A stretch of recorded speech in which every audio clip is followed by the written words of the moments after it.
Muy bien, ahora sí vamos a darle seguimiento a los temas musicales. Para esta ocasión, el tema corresponde al componente más exitoso de la música, la melodía.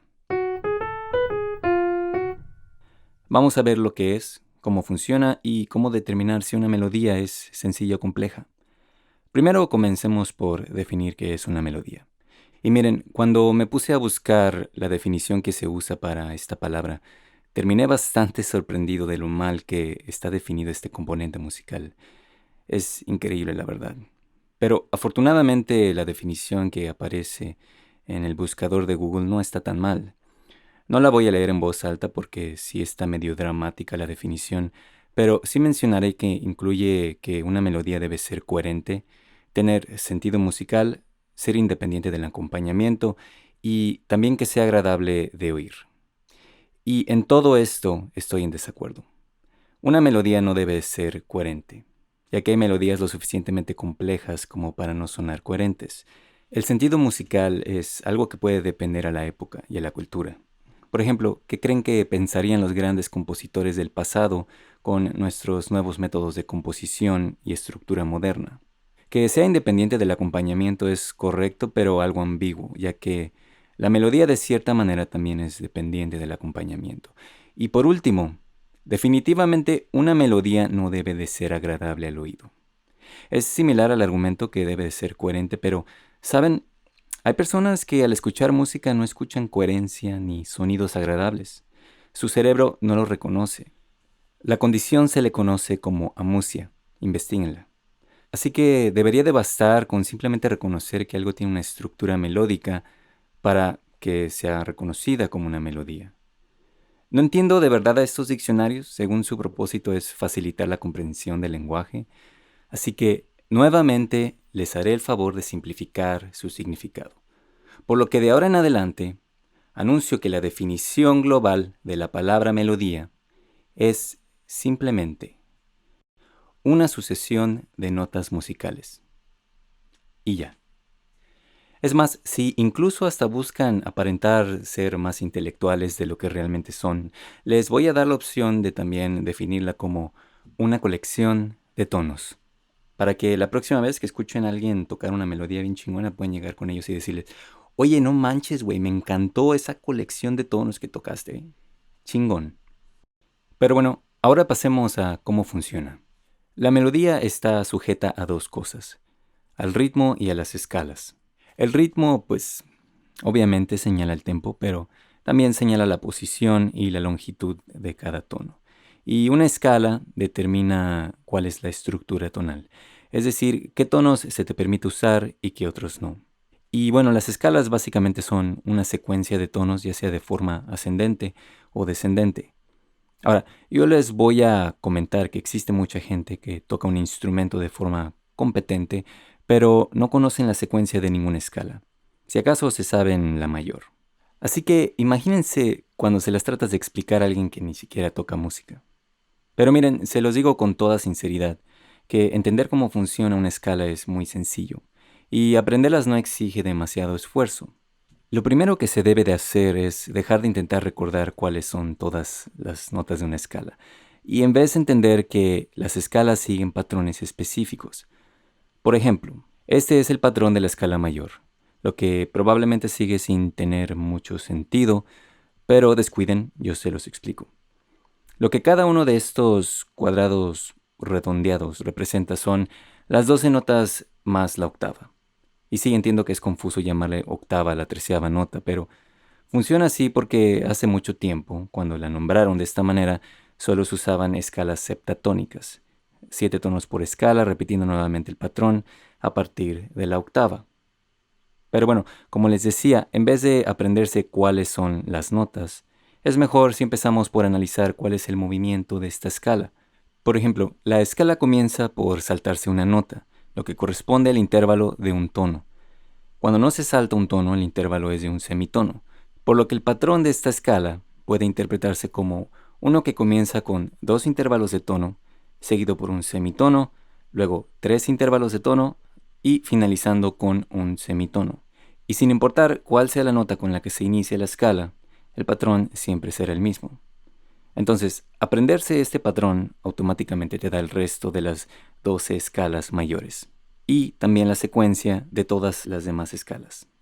O bueno, al menos las que pertenecen al sistema diatónico de música, que fue el sistema que utilizaron los griegos en aquellas épocas antes del Imperio Romano y que pues ahora también casi todo el resto del mundo usa. Y este sistema es uno relativamente sencillo. 7 notas por escala, 7 distintos modos. Y cada uno de estos 7 modos podría a primera vista parecer como una distinta escala, pero en realidad son distintas fases de una sola. Chequen, ya sabemos que este patrón es el que corresponde a la escala mayor. Pero si ahora en vez de iniciar en este tono, cambiamos de fase e iniciamos con el segundo tono, nos encontramos exactamente con las mismas notas pero con un patrón distinto, conocido como la escala menor dórica. Ahora, para encontrarnos con lo que sería la escala menor tradicional, tendríamos que adelantarnos a la sexta fase de la escala y listo, obtenemos el patrón de la escala menor. Es así de fácil, y una vez ya conociendo la secuencia de estas distintas fases, podemos entonces entender cuáles son las notas que podemos tocar de acuerdo a la estructura de la composición. Por ejemplo, si la estructura de un tema corresponde a fa mayor, significa que estos son los 7 tonos que tienes a tu disposición, incluyendo obviamente el resto de las octavas que el instrumento tiene disponible. Y bueno, viéndolo de esta forma, te da la sensación de que pues fa mayor va con fa mayor. Pero recuerden que esto es solo una perspectiva, porque aunque no lo parezca a primera vista, fa mayor también funciona de la misma manera con sol dórico, re menor y con el resto de sus modos. Ahora, la deducción de esto no es algo complicado, pero obviamente sí se requiere practicar estas distintas posiciones para poder familiarizarte con ellas y usarlas con confianza. Este es el sistema que domina a la música globalmente, pero también tiene su versión simplificada, que se expresa a través de la escala pentatónica. O sea que en vez de tener los 7 tonos de la escala, ahora serían 5 en total. Y para descifrar cuáles son estos 5 tonos, lo único que hay que hacer es eliminar los 2 intervalos de semitono. Y ya, eso es todo. Y bueno, verán, la situación con el semitono es que es posiblemente el intervalo más disonante que hay entre las 12 notas. Por ejemplo, si escuchan el soundtrack principal de la película Jaws, y que por cierto, ¿quién iba a pensar que la trama de un tiburón blanco asesino tendría el éxito suficiente como para 3 distintas secuelas? Pero bueno, como les decía, este tema utiliza un solo intervalo de semitono una y otra vez para agregarle tensión a la idea de estar en el mar con uno de los predadores más imponentes del océano. ¿Y saben qué? Funciona bastante bien. Por lo que la idea entonces es que arrebatándole la opción a la melodía de usar un semitono, la convierte en una más agradable y fácil de digerir. Y sí tiene sentido, pero realmente usar uno que otro semitono por ahí o por acá no convierte a una melodía en un soundtrack de terror. Así que no tiene nada de malo usar semitonos, ¿ok? De hecho, la escala cromática está construida con puros semitonos. Pero antes de aclararles qué es esto de la escala cromática, quisiera comentar algo sobre una idea y algo prevalente de cómo se cree que las escalas pentatónicas están asociadas directamente a las culturas antiguas. Porque algunos creen que la escala pentatónica viene ya integrada de alguna manera en nuestra biología. Y es posible, quién sabe. Pero aún así encontrar música exclusivamente pentatónica en culturas antiguas no es tan común como muchos lo creen. A menos de que donde busquen sean en culturas del este de Asia como China o Japón, en donde la música sí es dominada por la escala pentatónica. Pero más bien yo diría que esto es la excepción y no la regla. Porque si analizamos los 3 temas más viejos que se han logrado conservar, pues saldrá como evidencia de que sí se usaba el semitono en estas melodías.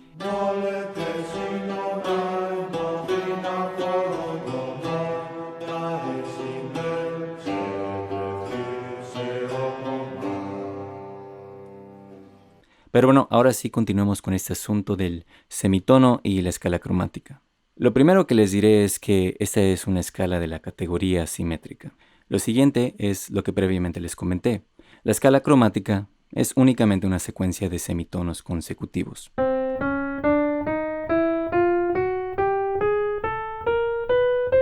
Ahora, en griego, croma significa color, por lo que la escala pasa por todos los colores, o en este caso todos los tonos.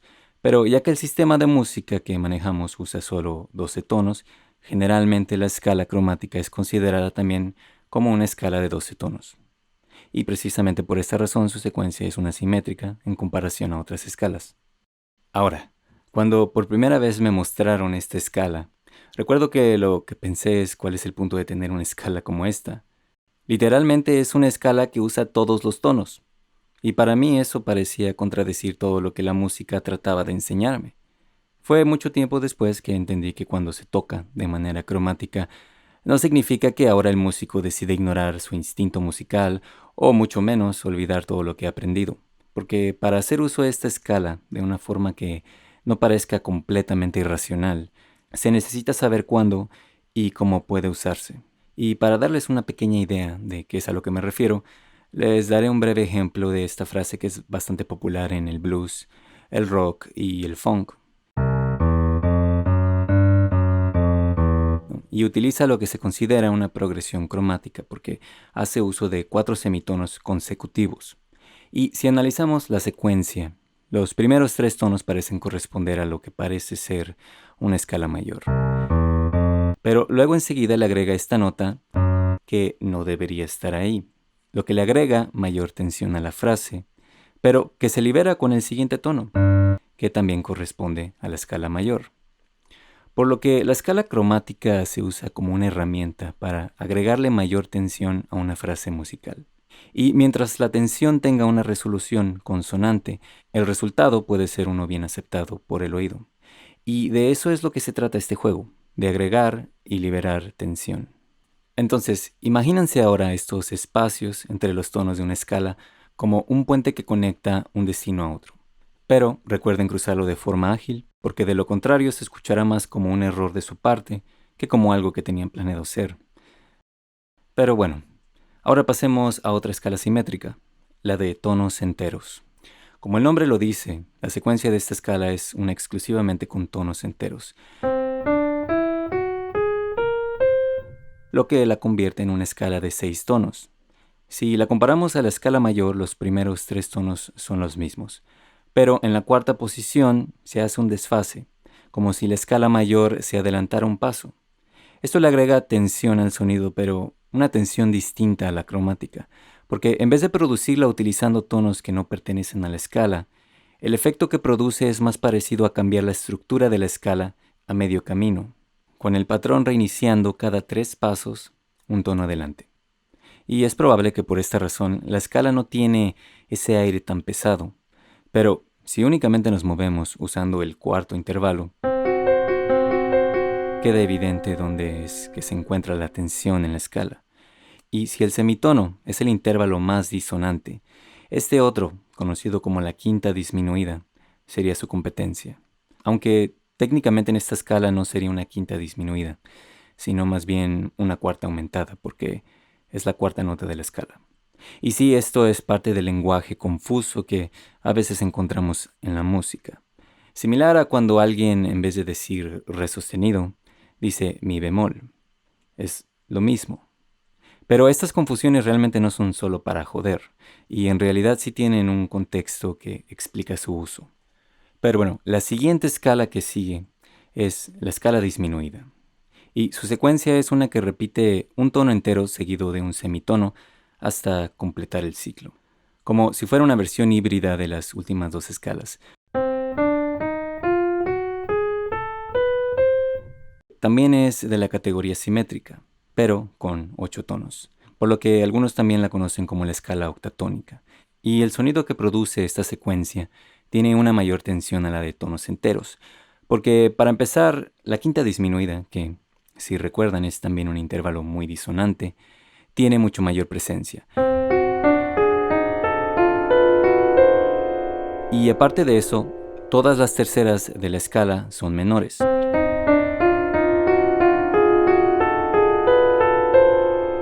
lo que es completamente opuesto a la escala de tonos enteros, en donde todas las terceras son mayores.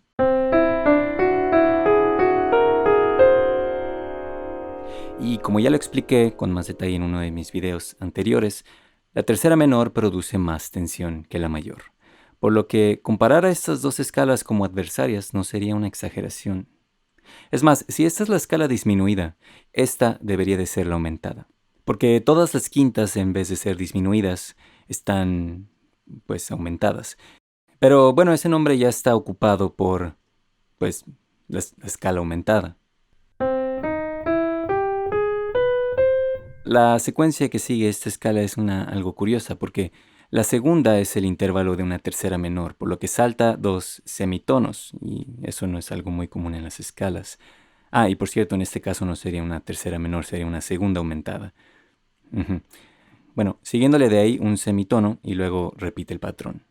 Entonces, esta escala es como si fuera el hijo bastardo de la escala disminuida y la escala de tonos enteros, pero la escala disminuida no la quiere reconocer porque no tiene ninguna quinta disminuida.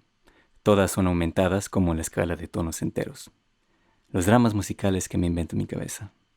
Bueno, un dato más que agregarle a estas escalas simétricas es que, a diferencia de la escala diatónica que tiene 12 posibles combinaciones de tonos, la escala cromática solo tiene una combinación, la de tonos enteros tiene dos combinaciones, la disminuida tiene tres combinaciones y dos distintos patrones, y la aumentada cuatro combinaciones y dos distintos patrones.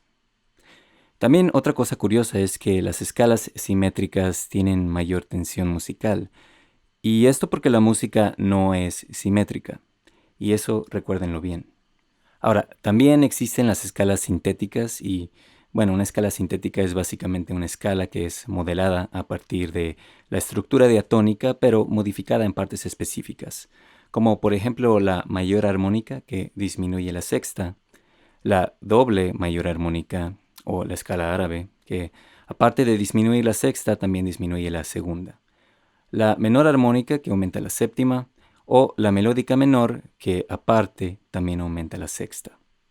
Y de hecho, cuando comienzas a estudiar estas escalas te das cuenta de que pues realmente puedes inventar la secuencia que quieras mientras logres justificar su uso en alguna composición. Entonces, si quieren inventar su propia escala, pues pueden hacerlo. Pero bueno, la realidad es de que todo esto que les he platicado únicamente explica cómo es la estructura de una composición, y simplemente con saber cuáles son las notas que tienes disponibles para tocar, no te sugiere cuáles deberías usar para crear una melodía. En teoría podríamos escoger al azar los tonos de una escala, como sol mayor, por ejemplo, y luego de eso también escoger corcheas negras o blancas para los tonos, y bueno, seguramente el resultado sería uno melódico, pero ¿qué tan exitoso? Quizás si lo hacemos suficientes veces pudiéramos conseguir una frase inolvidable, pero esto no es una manera muy eficiente para componer. Podría mejorar su eficiencia si limitamos los resultados a partir de ciertas condiciones. ¿Pero cuáles? Bueno, ¿por qué no esta vez la intentamos con una escala pentatónica? La probabilidad de obtener una melodía más agradable con únicamente estos 5 tonos es más probable, por lo que mencioné anteriormente que la escala pentatónica es exitosa por tener una relación más sencilla entre los intervalos que usa. Entonces, se podría llegar a la conclusión de que el éxito de una melodía se determina a partir de la relación consonante entre distintos tonos. Aunque bueno, eso tampoco resuelve el problema. Por ejemplo, aun si únicamente escogemos puros intervalos de terceras o quintas, que son de las dos relaciones más consonantes que hay, el resultado final suena bien, pero realmente sigue sin tener la estructura que generalmente las melodías más exitosas usan. Y eso es porque las melodías están construidas en gran parte por tonos enteros y semitonos. Entonces, ¿qué tan relevantes realmente son los intervalos consonantes para el éxito de una melodía? Pues la melodía tiene la libertad de tomar varios distintos caminos, pero el destino final debe tener una resolución consonante. Muchas veces me pasa que cuando compongo una pieza, siento que no soy yo el que está guiando la composición. A veces se siente al revés, como si la música me dictara un camino específico. Y es algo similar al camino que traza un rayo eléctrico, porque la ruta que un rayo toma es siempre el camino con menos resistencia. Esa es la resolución consonante de una melodía, un camino que no opone resistencia. Pero la desventaja que tiene esto es que si siempre tomamos el mismo camino, la música ya no jugará con nuestras expectativas. Por lo que la resistencia también es buena para la música, y eso lo consigues a través de la tensión que te genera la disonancia. Es el balance entre estas dos características lo que le mete los nuevos colores a la música, lo que la hace intrigante. Hacer figuras simétricas es sencillo, siempre se ven agradables. Lo complicado es salirse de la raya y convencer a todos que eso es lo que realmente querían ver. Al inicio les mostré la definición de una melodía y una parte menciona el sentido musical. Nuestro sentido musical sigue el camino de menor resistencia. Pero entre más experiencia uno tiene con la música y mejor la entiende, ese sentido puede expandirse. Mucha gente no comprende cómo funciona el jazz, y dependiendo de la época algunos hasta pueden pensar que es puro ruido. Pero hay veces que después ese ruido que oíamos al principio se convierte en algo musical. Existen los gustos adquiridos, y algo que al inicio no nos gustaba puede terminar gustándonos incluso mucho más de lo que imaginábamos. Y por eso yo no siento que el sentido musical define lo que es una melodía. Pero sí mencionaré que es bastante curioso cómo la melodía parece ser el único componente que, si construyes de manera sencilla, es considerado una virtud. Es como si el rol que le dimos a la melodía es el del rostro familiar, que siempre te recibe cuando llegas por primera vez a un sitio algo desconocido. Pero, en fin, espero y el video haya sido comprensible para todos ustedes, y si no lo fue, cualquier duda que tengan pueden preguntarla dentro de los comentarios del video. Por el momento, eso será todo. Yo me despido. Hasta la... esperen un momento. Me acabo de dar cuenta de algo que estaba notando ahorita que estaba haciendo la producción del video. Aquí en la definición, ya saben cómo generalmente te dan un enunciado explicando cómo usar o hacer uso de la palabra, ¿no? Entonces dice, me gusta la melodía de esta canción, pero la letra es demasiado sencilla. Ahora, no conozco cuál es esta canción hipotética que están presentando, pero lo más probable es que por ser canción, la melodía va a ser sencilla. Entonces es como decir, me gusta esta cosa por ser sencilla, pero esta otra cosa no me gusta por ser sencilla. Es bastante irónico. Digo, es comprensible, ¿no? Porque hay cosas que te gustan si son sencillas y hay otras cosas que no te gustan por ser sencillas. Pero, no sé, me parece muy curioso y chistoso también. Bueno, este video ya terminó, así que, pues, hasta la próxima.